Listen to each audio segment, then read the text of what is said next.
The man in charge of immigration enforcement in New Orleans says his agents are just following the law. Chris Joseph sat down with him one-on-one after President Trump demanded agents ramp up deportations in Democratic strongholds. Hold on, let's roll him on the side.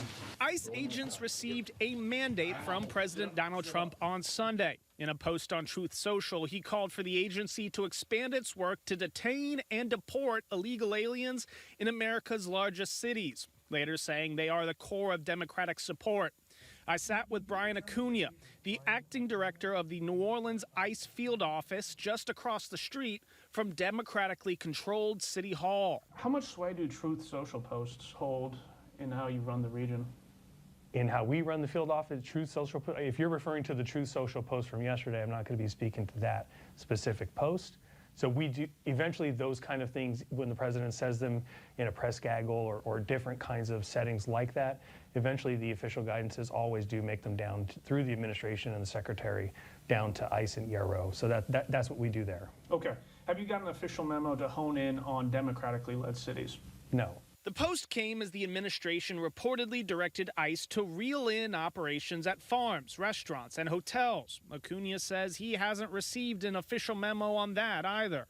We have conversations, as I was telling you earlier, every day about what's working and what kind of direction changes they want us to look at for priorities, and making small tweaks here and there every day. The people united will never be defeated. Our conversation came as ICE is facing pushback for its work both across the country and here in New Orleans. That's like years of your life, your college years, and I went and spent that in the military. Fox 8 reported on the case of Paula Cluat.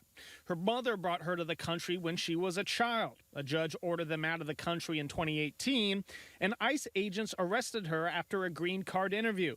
Cluat is now the wife of a U.S. Marine veteran and is having to nurse her 9-week-old daughter from a detention cell. The guy spent, 5 years in the Marine Corps, and this is how Uncle Sam repays him, by deporting his wife.